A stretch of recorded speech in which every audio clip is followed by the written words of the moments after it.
Daily Manna from the Torah by Dr. Ketriel Blad.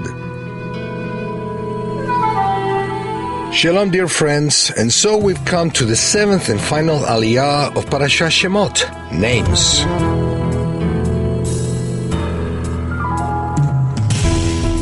This aliyah is found in Exodus 5, verse 1 to Exodus 6, verse 1.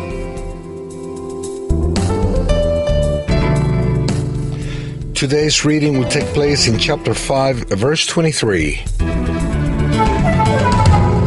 For since I came to Pharaoh to speak in your name, he has done evil to this people, and you have not delivered your people at all. Can there be birth without labor pangs? Moshe was called in an extraordinary way. There was no doubt of how supernatural his calling was when he saw the flames in the bush and he physically heard the voice of the angel talking to him.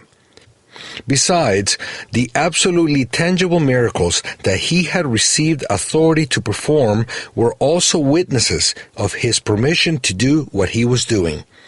Even though the Eternal had warned him beforehand that the struggle against Pharaoh was going to be strong, Moshe hadn't really understood what that would imply for him and his people. A good leader with the right heart is more interested in the well-being of his people rather than his own.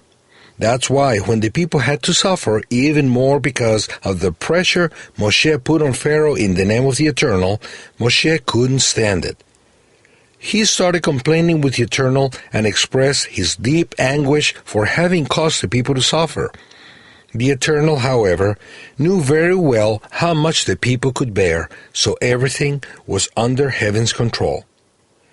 The one who receives word from the Eternal will always be hated by this world's system.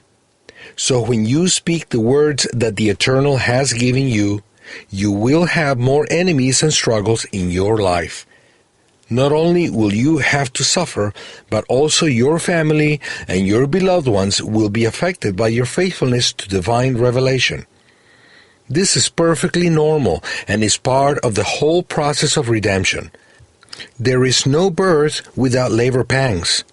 That's why, in order for a redemption of such magnitude as the departure from Egypt and the giving of the Torah in Sinai can be produced, there has to be birth pangs before.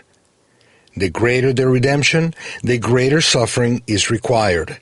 This is the law in a world corrupted by sin.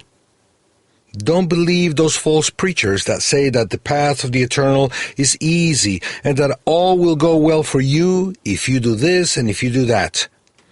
I say to you that the more loyal you are to the Eternal, His Torah, and His Messiah, the more trouble you will have in this world. But amid struggle and pain, there will be a great reward for blessings of all sorts for this life as well as for the next. Suffering for the kingdom prepares a greater joy for the resurrection. Keep being faithful to the revelation and to the conviction given to you by the Eternal, and He will answer in His time and in His way. Shabbat Shalom.